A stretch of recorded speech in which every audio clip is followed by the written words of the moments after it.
अग्रवाल जी ने कोई ज़्यादा गुंजाइश नहीं रखी है। हमारे साथ में आर्थिक मामलों के जानकार राजेश कोठारी जी जुड़ गए हैं, उनसे बात करते हैं। कोठारी जी, आप किस तरीके से देखेंगे, क्या केवल मेरिट्स ही हैं या कोई डीमेरिट्स भी हैं? दोनों चीज़ बताएं दर्शकों को। यस, अगर आप बजट को एक आम व्यक्ति की नज़र से देखेंगे और जिस रिलीफ की उम्मीद करता है बजट से, वो बजट उस पर खरा नहीं उतरा है। आम व्यक्ति को कैपेक्स का एडवांटेज मिलेगा, ईआई का एडवांटेज मिलेगा, स्किल सेंटर का एडवांटेज मिलेगा, बिल्कुल मिलेगा, पर कब, ये बहुत बड़ा सवाल है। दूसरी बात, जिस महंगाई की हम लोग बात कहते हैं, घर रोज चलाना पड़ता है, घर का खर्चा रोज चलाना पड़ता है, और उस तरह से मैं बजट को देखूं तो मुझे बहुत अच्छा बजट नहीं लगता है।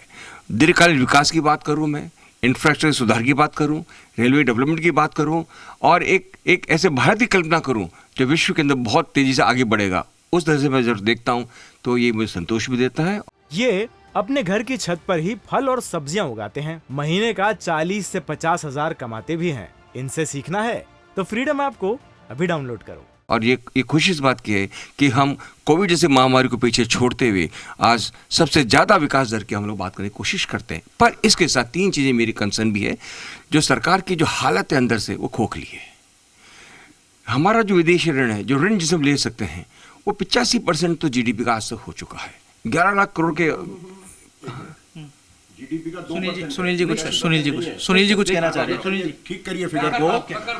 ये जो विदेशी ऋण की आप बात कर रहे हैं, ये जीडीपी का केवल 2% है, और आप 85% बोल रहे हैं। कम से कम फिगर को ठीक बोलिए। लोन की कैटेगरी में शायद डोमेस्टिक लोन की बात कर रहा हूँ मैं आपको, है ना। दूसरा, डोमेस्टिक लोन की मात्रा बहुत बड़ी हुई है, सरकार लोन पर रिजॉर्ट कर रही है, ठीक है ना। तो उसको अगर देखते हैं, रुपए का जो स्ट्रेंथ है, इंटरेस्ट, वो धीरे धीरे कम होता जा रहा है। उस दिशा में देखता हूँ तो यहाँ बहुत जरूरी कदम उठाने जरूरी थे, ठीक है ना। रोजगार की हम लोग बात कहते हैं, अभी भी हम देख सकते हैं कि ठीक है, बेरोजगारी दर घटी है, पर आज इस देश में जो बेरोजगार है, आप उसकी भी सोचेंगे तो शायद ये लगना चाहिए कि मास एम्प्लॉयमेंट, वो शायद इसमें मुझे नजर नहीं आता। अच्छा तब होता जब सरकार ये कहती है कि हम उसे कंस्ट्रक्शन सेक्टर है, उसको प्रमोट करते हैं, जिसमें लाखों लोगों को रोजगार मिल सकता है। इस देश में बेरोजगारी से ज़्यादा अर्ध बेरोजगारी आदमी को परेशान करती है। So immediate relief not at all, medium term good, long term very good. अब सवाल उठता है कि लॉन्ग टर्म में हमें से कितने लोग चलने वाले हैं, that is to be seen. तो 3 अलग अलग पैरामीटर्स पर राजेश कोठारी जी ने बताया कि शॉर्ट टर्म में तात्कालिक फायदे के रूप में बजट में कोई बहुत ज़्यादा आकर्षक चीज़ें नहीं है, मीडियम टर्म में देखी जा सकती हैं कुछ अच्छी चीज़ें, और लॉन्ग टर्म में बहुत अच्छा बजट मिली-जुली प्रतिक्रिया जो है। बिल्कुल है, शशि मोहन जो है, तमाम लोग अपने अपने नजरिए से जब तलाशने की कोशिश कर रहे हैं, तो अब तक तो यही समझ में आ रहा है कि कुछ चीजें अच्छी हैं, लेकिन कुछ उम्मीदों पर पानी भी फिरा है, जिससे थोड़ी बहुत कह सकते हैं कि मायूसी भी लोगों के हिस्से में आई है। खैर, बीकानेर लिए चलते हैं, हमारे सहयोगी वहां पर मौजूद हैं, वहां पर भी जानने समझने की कोशिश करते हैं कि इसको लेकर क्या कुछ रिएक्शंस हैं। रौनक हमारे साथ है। रौनक, बजट को लेकर देखिए मिलीजुली प्रतिक्रिया तो है, बीकानेर में किस तरीके से देखा जा रहा है, और खास तौर पर अगर देखें पर्यटन के लिहाज से भी इस बजट में बहुत कुछ रखा गया। बीकानेर पर्यटन नगरी भी है खासतौर पर, उसके अलावा जो उद्योग धंधे से जुड़े लोग हैं, जो आम वर्ग है, कैसे ले रहा है इस बजट को, कितनी संभावना इसमें नजर आ रही है?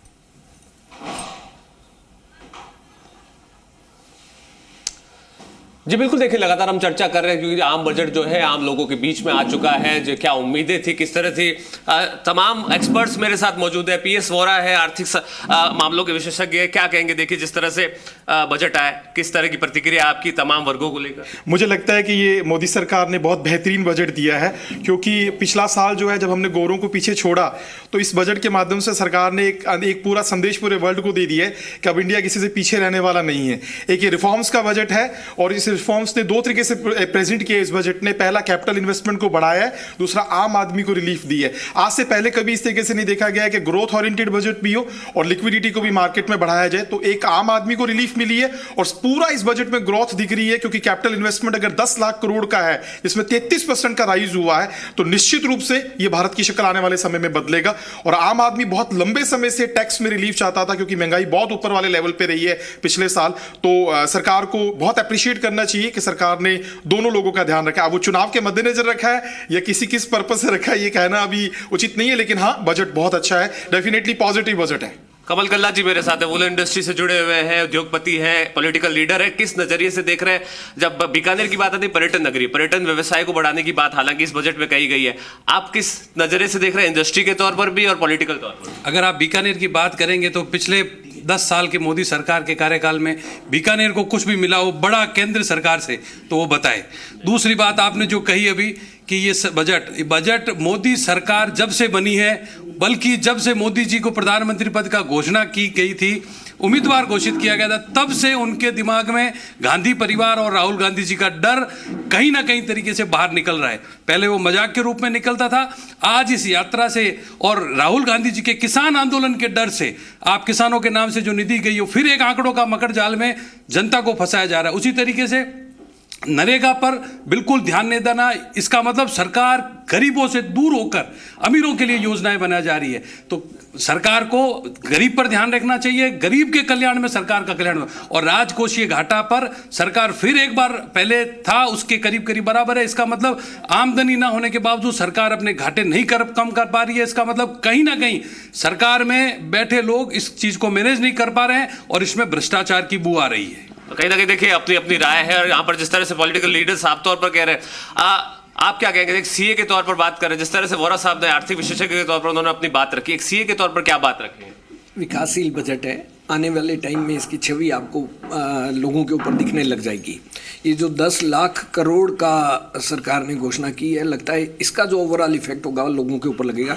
कृषि को 40 लाख करोड़ की घोषणा की गई है। इसके अलावा आप देखिए 38,000 एकलव्य स्कूलों के अंदर टीचर्स लगाए जाएंगे। 157 जो मेडिकल कॉलेज बने थे पिछले कुछ सालों में, उसमें हर कॉलेज के साथ में 140 नर्सिंग कॉलेज की घोषणा की गई है। इसके साथ 50 नए एयरपोर्ट की घोषणा की गई है।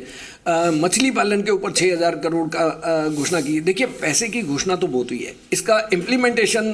रौनक बिल्कुल जो बात ये कह रहे चार्टर्ड अकाउंटेंट हैं कि पैसों की जिस तरह से बारिश की गई है, हर सेक्टर को छूने की कोशिश हुई है और मिलीजुली प्रतिक्रिया वहां पर। हालांकि जितने लोग आपके साथ विशेषज्ञ हैं, अगर उनमें से सियासत को हटा लिया जाए तो कहीं ना कहीं स्वागत किया जा रहा है बजट को लेकर। खैर, आशीष भी हमारे साथ, हमारे सहयोगी बने हुए हैं, किसानों के बीच हैं, एक बार उनसे भी समझते हैं। आशीष, किसानों की नजरें सबसे ज्यादा थी और बार बार ये कहा जा रहा था कि किसानों की आमदनी दोगुनी हो जाएगी, ये सरकार का एक लक्ष्य लेकर हमेशा से चलती रही है। इस बजट से किसानों को क्या कुछ मिला? किसान कितने लाभान्वित हो पाएंगे? जो उम्मीदें थी किसानों को कि उनके हिस्से में कुछ राहत आए, ऐसा क्या कुछ उनको महसूस हो पाया?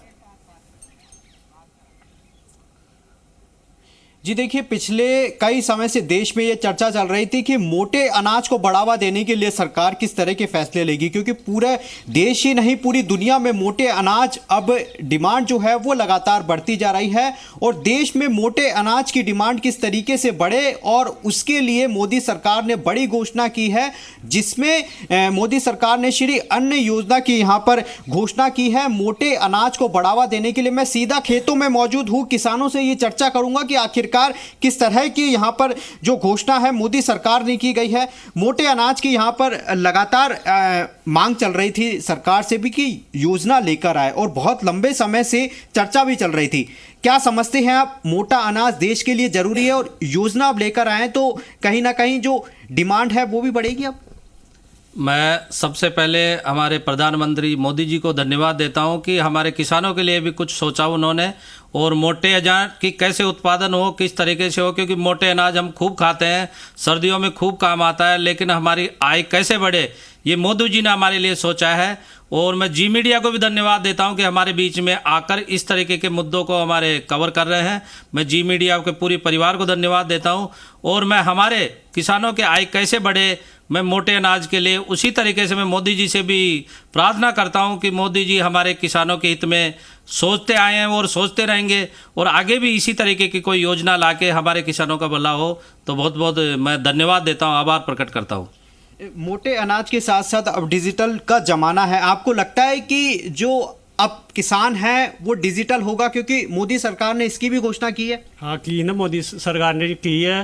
डिजिटल सोशल मीडिया का ज़माना है अभी, तो उसमें किसानों को थोड़ा नॉलेज हो रहा है, तो सोशल मीडिया की तरह कर रहे हैं किसान। तकनीक अब बदल गई है, आपको लगता है कि तकनीक के साथ साथ अब किसानों को भी बदलना चाहिए? जी, बदलना चाहिए। तो सरकार ने तकनीक के साथ साथ अब किसानों को ट्रेनिंग दी जाएगी। आपको लगता है कि ये फैसला सरकार का सही है? सही है। सही है, सही है।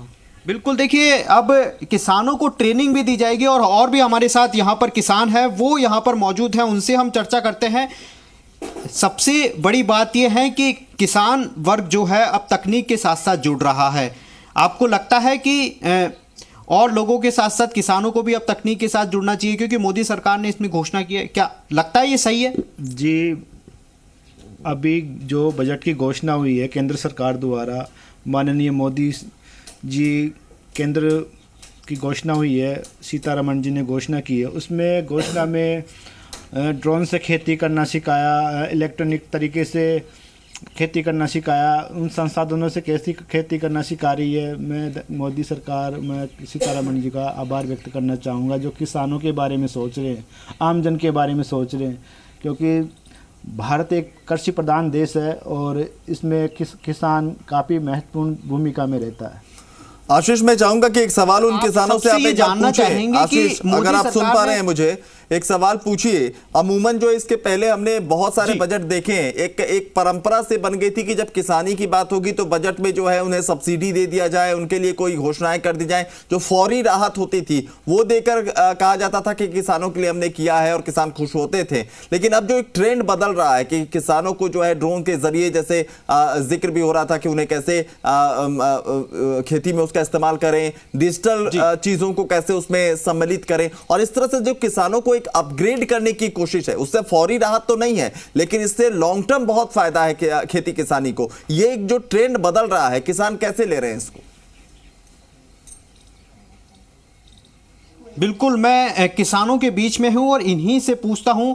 आपसे जानना चाहेंगे, ये बताइए कि अब लगातार जो समय बदल रहा है, समय के साथ साथ तकनीक भी बदल रही है। पहले हम देखते थे कि बजट कहीं ना कहीं देखने को मिलता था कि फौरी कहीं ना कहीं उसमें घोषणाएं कर दी जाती थी, मुफ्त घोषणाएं कर दी जाती थी। लेकिन इस बार के बजट में हम देखना है कि तकनीक से किसानों को जोड़ने की कोशिश कर रहे हैं ताकि उनका मुनाफा ज़्यादा हो और समय के साथ साथ किसान भी आगे बढ़े। आपको लगता है ये फैसले सही है मोदी सरकार के? बिल्कुल, इस बार का जो बजट है बहुत ही महत्वपूर्ण बजट होगा, क्योंकि इस बार इस तकनीकी खेती के अंदर ऐसा मोदी और हमारे सीतारमण ने ऐसा फैसला लिया है कि किसानों के हित में तकनीकी खेती को बढ़ावा देने के लिए पहले के जो किसान होते थे उनको अपनी फसल के मुताबिक आमदनी नहीं मिलती थी, और अब जो बजट आया है इसमें एक ऐसा फैसला लिया गया है कि किसानों को तकनीकी खेती के बारे में ज़्यादा से ज़्यादा नॉलेज मिले और जो मेहनत है वो भी कम हो और मुनाफा ज़्यादा मिले, क्योंकि किसान हमेशा गरीब तबके का रहा है। तो मोदी सरकार का एक बहुत महत्वपूर्ण फैसला है कि किसानों को अधिक से अधिक आमदनी मिले। एक सबसे बड़ी बात यह है कि दूध और डेयरी जो है वो इससे सपोर्टेड रहते हैं किसान। आपको लगता है कि इसके लिए भी सरकार ने फैसले लिए हैं, तो क्या वो सही मानते हो? इसको बढ़ावा देने के लिए सहकारी समितियों का निर्माण किया जाएगा, सही दाम आपके फसलों के मिलेंगे, और मत्स्य और जो पशु जिस तरीके से कह सकते हैं हम कि दूध के लिए एक तरीके से सरकार ने कदम आगे बढ़ाए, तो सही फैसला मानते हो इसे आप? सही है। और कुछ कहेंगे आप सरकार को कि किस तरह का बजट यहाँ पर दिया है किसानों के लिए? सही बजट दिया, सही दिया है। बिल्कुल, देखिए लोग जो है जिस तरीके से अभी जानकारी मिल रही है उस तरीके से लोग यहाँ पर बोल रहे हैं, और जिस तरीके से देखिए जो मुफ्त खाद्यान्न योजना है वो भी सरकार ने कंटिन्यू करते हुए यहाँ पर घोषणा की है मुफ्त अनाज के लिए। आपको लगता है कि मुफ्त अनाज उन परिवारों तक पहुँचना चाहिए जहाँ तक पहुँचता है, और गरीब परिवार ऐसे हैं तबके जहाँ तक अभी कहीं ना कहीं उनके लिए ये योजना बहुत कारगर साबित हो रही है? मुफ्त अनाज का यही है सर कि जब से ये ऑनलाइन का सिस्टम चला है कि आप अंगूठा लगा के या उस पर सिग्नेचर करके लेके आइए, पहले अनाज की कालाबाजारी होती थी, वो कहीं ना कहीं रुकी हुई है और बहुत अच्छा फैसला है। लेकिन मैं सरकार से ये भी गुजारिश करूंगा कि किसान आज भी गरीब था, पहले भी गरीब था और आगे आने वाले टाइम में भी गरीब रहेगा, क्योंकि मुझे नहीं लगता है कि इस बजट से बहुत ज़्यादा कुछ फ़ायदा होगा। जब तक बिजली के बिल माफ़ नहीं होंगे किसान के, जब तक किसान आगे बढ़ नहीं सकता। बिजली के बिल इतने भारी भरकम आते हैं कि वो कोई भी फसल बोता है उससे कहीं लागत तो उस बिजली के बिल में ही चली जाती किसान की। तो कहीं मैं सरकार से जो है बहुत अच्छी बात निकल कर सामने आई कि राहत और प्रयास कितने भी कर लिए जाएं, तरीके से आम लेकिन महंगाई जो है वो सब कुछ खेल बिगाड़ देती है। और यही तस्वीर जो है कमोबेश ये अपने घर की छत पर ही फल और सब्जियां उगाते हैं, महीने का 40 से 50 हजार कमाते भी हैं। इनसे सीखना है तो फ्रीडम ऐप को अभी डाउनलोड करो।